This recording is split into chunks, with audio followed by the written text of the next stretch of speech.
Gremo v kino. Lepo pozdravljeni. Na Ljubljanskem gradu je bil v letnem kinu Film pod zvezdami v torek predpremierno prikazan novi film Mihe Hočevarja Skriti ljudje. Dogajanje tam pa se zaključuje s predpremiero Fjorda, zmagovalnega filma letošnjega Canskega festivala.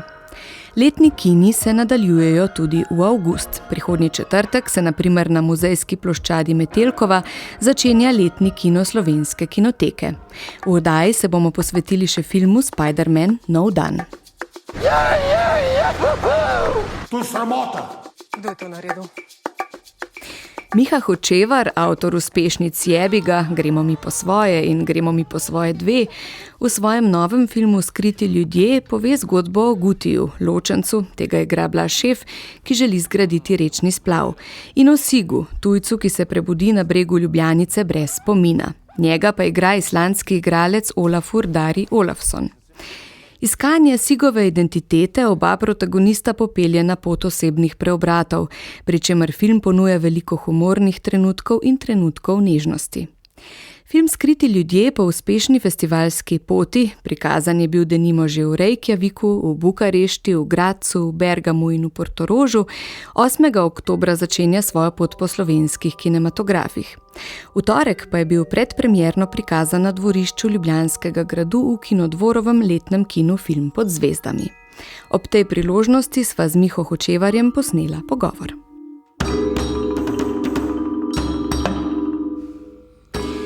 Miha Hočevar, lep pozdrav.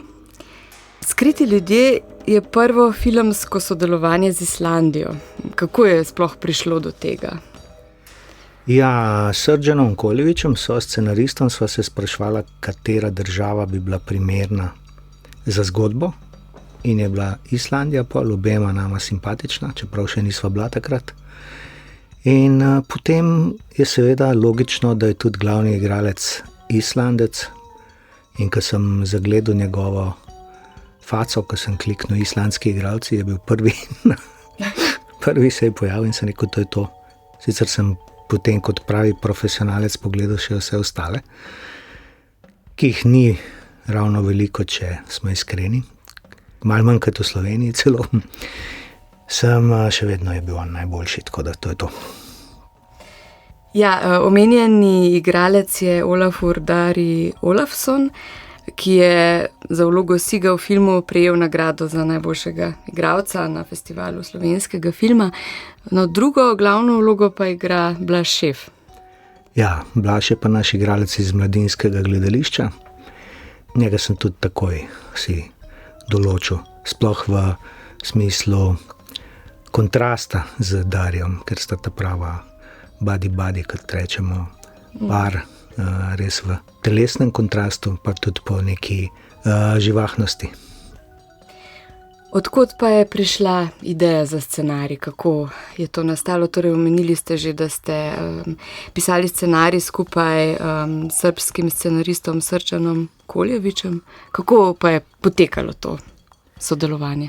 No, zdaj ta ideja je neverjetno dolgo pot dala skozi, ker prvič smo ta scenarij v seveda precej drugačni obliki, kot je bil na koncu, prijavili že leta 2005.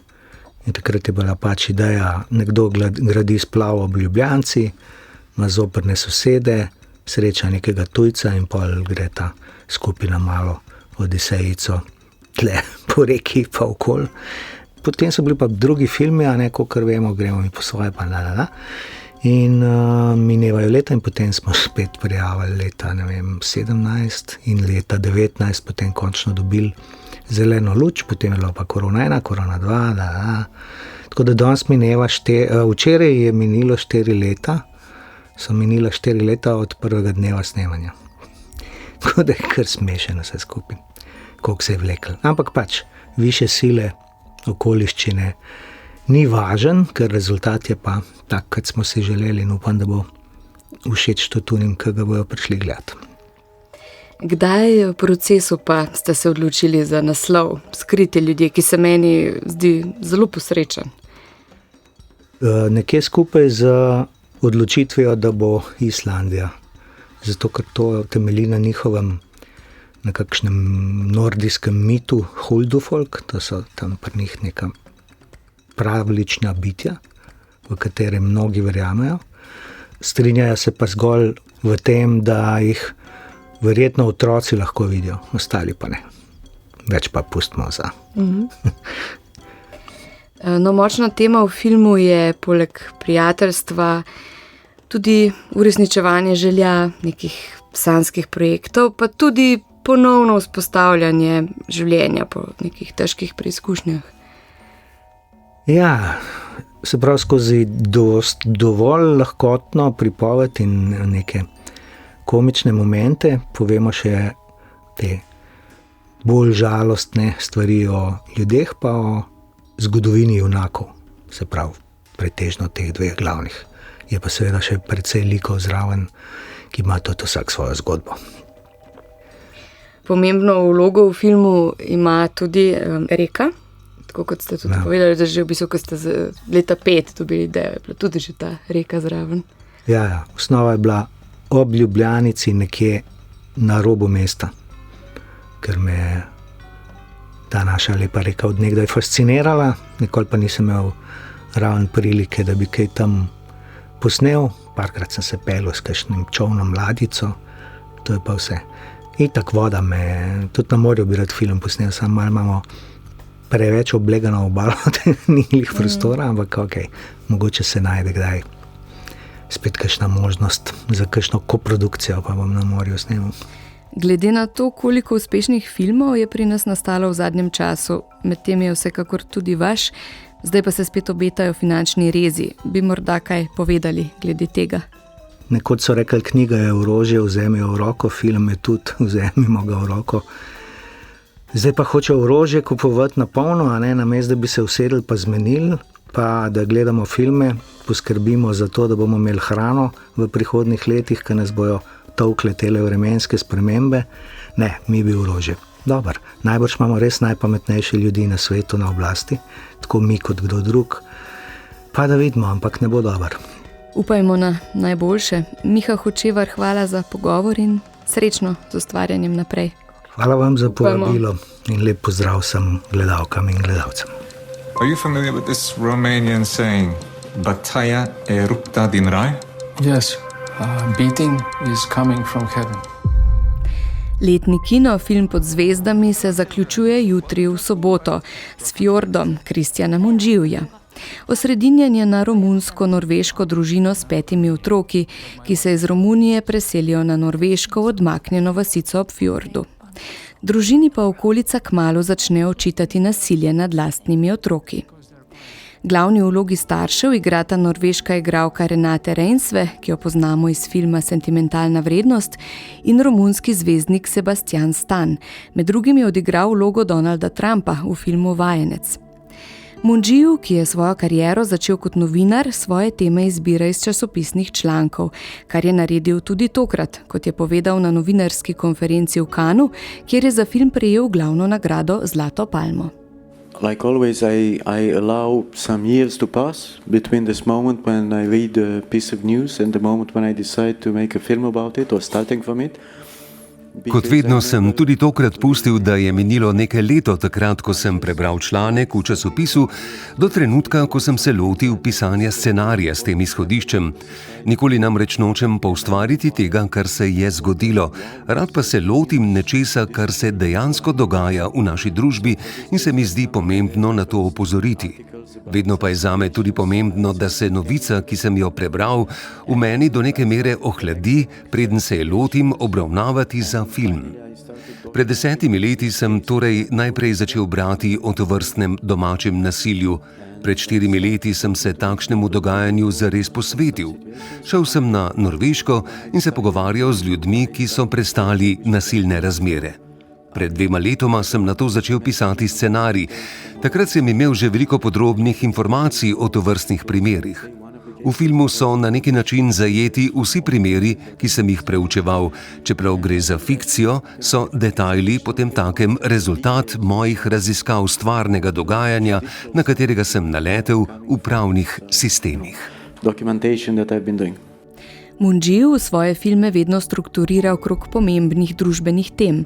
Korupcije, družbenih travm, sistemske represije, nepravičnosti raznih vrst. Tudi tokrat glede tega ni naredil izjeme. What I really wish to do, like always, is to speak about something that I consider to be one of the most Tokrat sem hotel še posebej spregovoriti o konfliktu vrednot v družbi, čeprav se temu v resnici vedno posvečam. Ena največjih težav v trenutni globalni družbi je po mojem mnenju konflikt med tradicionalnimi in bolj progresivnimi vrednotami. Družba je zato razcepljena na skupine, ki druga drugo resnično sovražijo. Govorimo, da živimo v globalnem svetu, ne bi pa mogli biti bolj razcepljeni. Ena skupina se niti ne trudi več, da bi razumela drugo, ki ima drugačne poglede na svet. Prvi korak, da bi razumeli drugega, je poslušanje in dvom, da smo mi sami na strani popolne resnice. Sem iz države, ki je imela nekoč samo eno resnico in ta je pripadala najmočnejšim. Družb, ki so zgrajene tako, ne maram. Razumem, da je napredek pomemben, toda vsake toliko se je treba ustaviti in premisliti o vrednotah, ki jih želimo vsiliti drugim ljudem. Če so res tako dobre, lahko druge vanje prepričamo, ne da bi jim jih vsiljevali. About the values that you wish to impose to the others. If they are this good, you need to convince them not to impose them. This is what I think.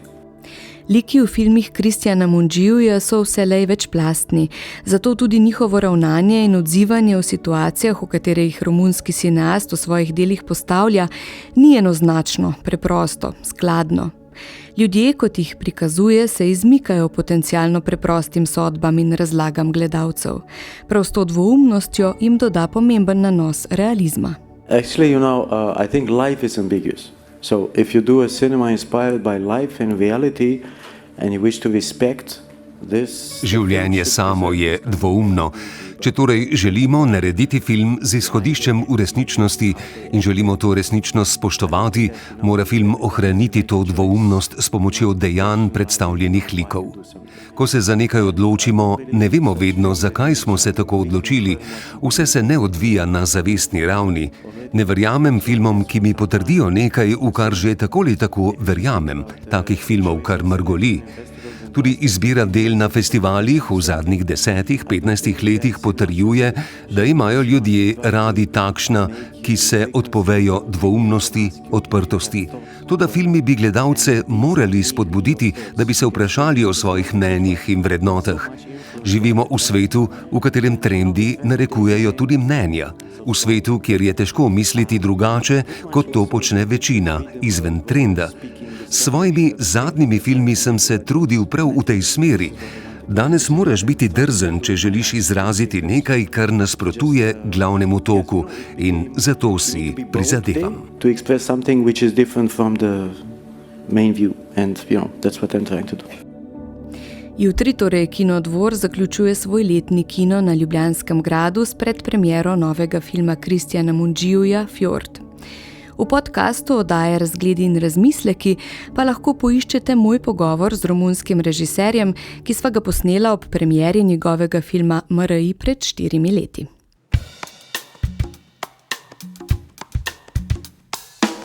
Vendar letnih kinov še ni konec. Slovenska kinoteka, ki obeležuje 30-letnico delovanja, bo v letnem kinu spet postregla z obsežno arhivsko ponudbo. Med 6. in 22. avgustom bo filme v sodelovanju z različnimi festivali in partnerji nizala na 2 lokacijah. Na zelenici muzejske ploščadi Metelkova v Ljubljani in v Muzeju slovenskih filmskih igralcev v Divači. Če za okus izpostavimo le nekaj tem. Videli bomo dokumentarec o pionirki lezbičnega filma, pa o ljubiteljskem fotografu, ki je na začetku 20. stoletja dokumentiral ključne podobe slovenske identitete. Letni kino bo odprl prostor tudi za povezovanje filmskih in literarnih podob ter nam predstavil francoskega filmarja Žana Ostaša. Več pa v pogovoru Žige Bratoša z urednikom programa letnega kina Slovenske kinoteke Igorjem Praslom. Igor Prasel, pozdravljeni. Lep pozdrav. Režiser in montažer Jean Eustache je eden najvplivnejših, a hkrati manj prepoznavnih avtorjev francoskega filma po novem valu. No, njegova kariera ni bila dolga, a napolnil jo je številnimi kratkimi filmi in nekaj celovečerci. Napovedujete ga kar kot skeptičnega sopotnika francoskega novega vala in samouka iz provincialno-proletarskih vrst. V letnem kinu na zelenici muzejske ploščadi Metelkova boste naredili nekakšen preduvod v njegovo retrospektivo, ki nas čaka potem v prihajajoči sezoni, ne, Slovenske kinoteke. Ja, tako, v bistvu eno projekcijo, kajti njegov prvi celovečerec Mama in kurba smo že nekajkrat prikazali v kinoteki v prejšnji sezoni. Torej prikazujemo kot uvod v 21. edicijo letnega kina Slovenske kinoteke. Začeli smo leta 2015. Eustachev drugi in zadnji celovečerni film Moje male ljubice, Mon petit amoureux iz leta 74. Okrušek njegove osebne zgodbe, film o odraščanju, spolnem prebujanju in osebnostnem zorenju se nam zdi tak zelo lep film za to pozno poletno projekcijo in obenem je napoved kompletne retrospektive Eustacha, ki jo bomo izvedli v kinoteki v začetku leta 2027. In ja, Eustache je dejansko bil ta sopotnik francoskega novega vala, zelo samosvoj, zelo drugačen, zelo v bistvu razbil je tabuje, bil bohem in v bistvu tudi bohemsko samomorom končal svoje življenje, tako da je bil dejansko en zelo čuden člen zgodovine francoskega filma, vendar zelo pomemben in v bistvu, ker je bil tudi en najljubših režiserjev našega prvega direktora Silvana Furlana, smo zdajle odkupili celoten njegov opus, ki ga imamo v našem distribucijskem katalogu za naslednjih 2 do 3 leta. Potem pa filmu recimo temu, dokumentarec Barbara Zavedno o življenju in delu pionirke lezbičnega filma Barbare Hammer. Ta je bila leta 2012 tudi gostja festivala LGBT filma in v sodelovanju s katerim tudi zdaj pripravljate tokratno projekcijo letnega kina Slovenske kinoteke. Tako je, ta film črpa iz bogatega in neobjavljenega arhiva avtorice. Gledamo ta poglobljen portret izjemno plodovite ameriške filmske ustvarjalke Barbare Hammer in pri nas še neviden in to je zelo pomembno, tako da tudi z dokumentarnim filmom odpiramo nekako oči na neke teme, ki so tabuizirane, mogoče, da moramo reči še vedno in jih pač v javni prostor pripeljemo. No pa seveda več kot film, filmske projekcije bodo pospremili tudi razni dogodki v sodelovanju s Slovenskim etnografskim muzejem in produkcijsko hišo Astral Film. Boste predstavili dokumentarni film Fotograf, o ljubiteljskem fotografu Petru Nagliču, katerega fotografska zbirka zajema več kot 10 000 steklenih in celuloidnih negativov. Sledil bo pogovor v ponedeljek 10. avgusta, pa pripravljate še gostovanje festivala Tresk.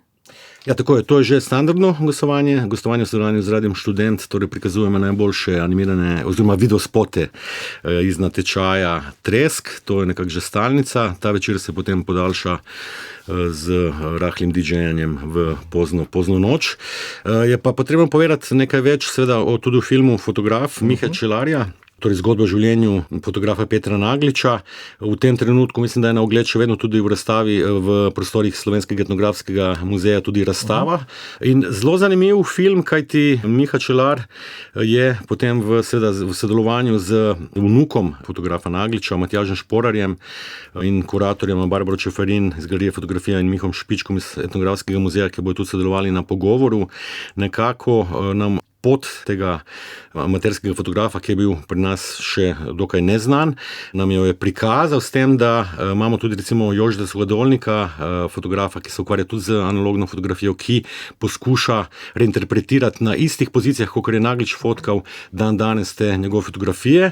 Čelar je naredil še eno zelo radikalno gesto in s pomočjo umetne inteligence je nekatere fotografije Nagliča tudi oživil, tako da dobivamo v bistvu praktično filmske posnetke iz naših prostorov iz obdobja 20-30 let, ki nikoli še niso obstajali, če se malo pohecam, ampak dejansko in to je naredil z enim takim zelo dobrim občutkom, tako da ni ta raba umetne inteligence, ki bi lahko bila tudi negativna v filmu, se ne pokaže in mislim, da je s tem tudi pridodal filmu in pridodal k temu, da dejansko zaživimo in začutimo to obdobje tega fotografa Nagliča, ki bi ga lahko imenovali tudi prvega slovenskega fotoreporterja, kajti posnel je mnoge reportaže, snemal je je obnovo Ljubljane z deli arhitekta Plečnika, snemal je romanja v Svete dežele in tako dalje in tako dalje. No, potem pa sledi povezovanje filma in literature. Festival Poletje na platnu in med platnicami bomo v naši oddaji sicer podrobneje predstavili še naslednji teden. Tu je še kratki film, ne? Tudi to moramo omeniti. Ja, in torej dejansko se ta edicija letnega kina Slovenske kinoteke zaključuje tradicionalno z festivalom FEK, festival kratkega filma, ki se bo že 12. odvil v organizaciji društva Kraken, in ta 12. edicija se bo zgodila pod naslovno temo Lekcije teme, ponuja številne kurirane programe sodobnega in arhivskega kratkega filma z tekmovalnimi programi slovenskega kratkega in kratkega filma iz balkanske regije. Ženske delajo film, tematski filmski program, ta pa zunaj prestolnice, v Muzeju slovenskih filmskih igralcev v Divači. Zakladnica kinotečnega arhiva 35 mm filmskih kopij na velikem platnu na Krasu. Ja, to je tudi že tradicionalno gostovanje, kajti Muzej filmskih igralcev v Divači ga tudi upravlja Slovenska kinoteka, tako da je to naš prostor, našo kuratorico Tamaro Udovič, ki tam dela vsak dan, nekako pripravljamo te večere in vsako letos poskušamo neko temo, in letos se je ponudila tema pač evropskih sodobnih režiserk, tako da bomo gledali filme Julie Delpy, Suzanne Bier, Claire Denis in Isabelle Coixet, s tem, da je pač to seveda kar edinstvena izkušnja, kajti ta pač Kras je ponovadi malo tudi hladnejši od Ljubljane in se zapeljati malo dol, si pogledati tudi postavitev muzeja, torej tudi spominsko sobo Iterine in en film zvečer je samo lahko dodatek temu vročemu poletju. Igor Prasel, ob besedni zvezi Slovenska kinoteka večina najprej pomisli seveda na kino, številni le na to, pa vendar letos, zdaj avgusta, praznujete 30 let, odkar je bila Slovenska kinoteka uradno ustanovljena kot javni zavod. No, to je nacionalni muzej, je učilnica, restavratorski laboratorij, knjižnica, arhiv. Ja, upamo, da nas ne bojo zdaj, kot je napovedano, pripojili k novoustanovljenemu slovenskemu audiovizualnemu centru skupaj s Slovenskim filmskim centrom in z Viba filmom, kajti mislim, da je zelo težko tako na hitro to narediti, to neko pripojitev brez nekega načrta. Ampak mi smo letos pač slavimo nekako celo leto in med drugim tudi z rubriko Kinoteka 30, kjer vsak mesec predstavljamo filme po izboru izbranih gostov. In tudi v avgustu imamo dve take projekcije. Najprej v soboto 8. avgusta, torej v letnem kinu Slovenske kinoteke na Metelkovi, si je doktor Nace Zavrl, pravkar doktoriral iz filmske teorije na ameriški univerzi v Cambridgeu, si je izbral film Sester Vahovski Speed Racer. Na ta način s tem filmom nekako spekulativno razmišljamo o alternativnih poteh ene največjih industrij na svetu, Hollywooda. Potem pa še kot zadnja projekcija avgustovska v Divači, v petek 28. avgusta smo pa povabili arhitektko Marušo Zorec, da sama izbere film, in si je izbrala film Skrivno življenje besed baskovske režiserke Isabelle Coixet, in nekako bo skozi ta film predstavila tudi razmislek o boleči napeti tišini ženskega pogleda na filmsko romanco. Igor Prasel, hvala za pogovor in se že veselimo filmov letnega kina Slovenske kinoteke. Najlepša hvala tudi vam za povabilo in naj samo še omenim, da so vse projekcije brezplačne. Prinesite s sabo mogoče kako dekico, za pijačo je poskrbljeno, tako da dobrodošli. Hi, my name is Peter Parker. I have something to tell you that's going to sound crazy. Prejšnji teden smo se v oddaji Gremo v kino posvetili Nolanovi Odiseji. Tokrat pa bomo pod drobnogled vzeli akcijski spektakel, v katerem igrajo kar 3 igralci iz Odiseje. Med temi je britanski igralec Tom Holland, ki je tam igral Odisejevega sina Telemaha. Tukaj pa igra glavni lik, in sicer Spidermana. Besedilo o filmu Spider-Man nov dan je napisala Ana Jurc.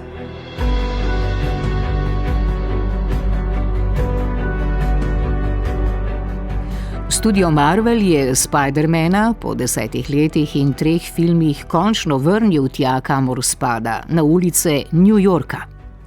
V prvi trilogiji s Tomom Hollandom kot mladim, še zelenim Spider-manom so superjunaka pošiljali po evropskih turističnih znamenitostih in ga množili v multivesolju, niso pa nam privoščili tistih najbolj antologijskih prizorov povezanih s tem likom. Menda je bilo že prevečkrat videno, kako Spider-Man slalomira nad newyorškimi ulicami in visi stolpnic mesta, ki nikoli ne spi. No, novi režiser Destin Daniel Cretton, ki je še od filma Shang-Chi in Legenda o 10 prstanih znan po svoji ljubezni do borilnih veščin in prizemljenih akcijskih prizorov, je izkoristil priložnost za nov začetek in vpeljavo malo bolj zrelega, odraslega Spider-mana. Zmedeni najstnik iz prve trilogije je dobil dobrodošlo nadgradnjo značaja, akcijski prizori pa so najboljši, kar smo jih v tej franšizi kdaj videli. Manj je bombastičnih in predimenzioniranih pošasti, več je preproste radosti nihanja med nebotičniki. Na trenutke se nov dan približa celostni potopitveni izkušnji, ki pričara bobneče vzdušje vrvečega velemesta. Film se oklene iztočnice spektakla Ni poti domov iz leta 2021. Dr. Strange je takrat, da bi preprečil usodno zlivanje med vzporednimi vesolji, iz spomina vsega človeštva izbrisal podatek, da je Peter Parker Spider-Man. Drugače povedano, vse karte je zdaj treba premešati na novo. Minila so 4 leta in Peter Parker se vse bolj izgublja v svoji vlogi superjunaka. Medtem ko sistematično izkoreninja kriminal v New Yorku, se je težko izogniti občutku, da se z vso to storilnostjo samo skriva pred lastno osamljenostjo. Teta May je mrtva, edina prijatelja, ki jo je kdaj imel, MJ in Ned, pa očitno uživata v študentskih letih, ne da bi ju pri tem obremenjevali kakršnikoli spomini na Parkerja.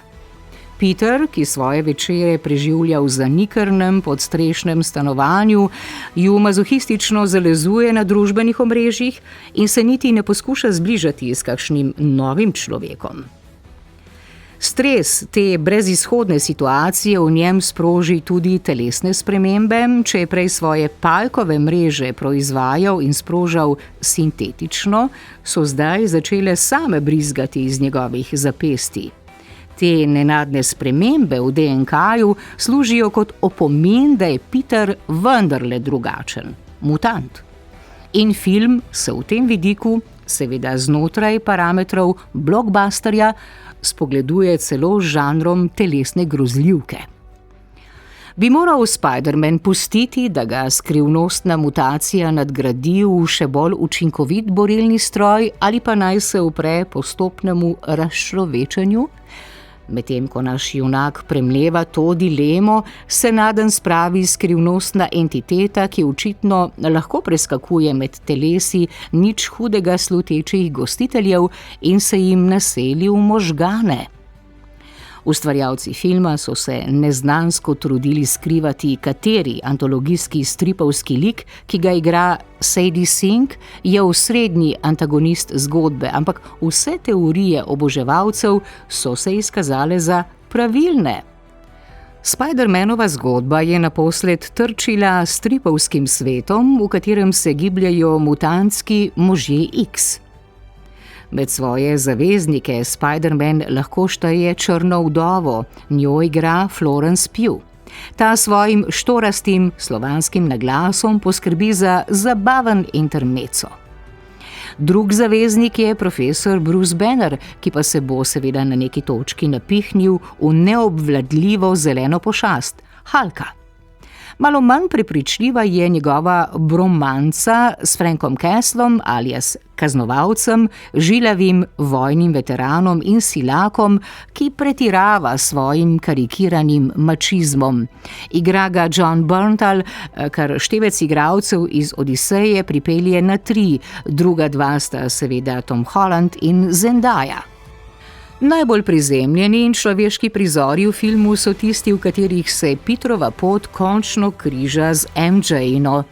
Zendaya zbuja vtis, da je v stripovski film vkorakala iz neke druge, veliko bolj odrasle drame. Njen lik trmasto vztraja pri človeški razsežnosti zgodbe in ji s tem daje težo. Kljub temu nam scenarij z vpeljavo nadnaravnega omogoči za Petrovo situacijo skoraj transgresiven ljubezenski prizor, ki ga sicer ne bi dobili. Zelo očitno je, da poskuša nov dan Spidermana in morda cel svoj panteon potisniti v bolj odraslo, čustveno zrelo fazo. Morda je to edini način, da preživijo v zabavnem ekosistemu, ki je končno prerasel zlizano formulo superjunaških spektaklov s predimenzioniranimi, računalniško animiranimi kataklizmami in serijskimi uničenji sveta. Igralci so naposled več kot samo zamenljiva telesa, na katere se da navesiti pajkice in posebne učinke. Ideja je prava, čeprav je film v tretjem dejanju še vedno prenatrpan s peripetijo in bi mu koristil veliko hitrejši razplet. Vseeno pa nam pusti kanec upanja, da decembrski vzpon dr. Dooma, naslednje veliko poglavje maščevalcev, ne bo popolnoma brezdušen behemot.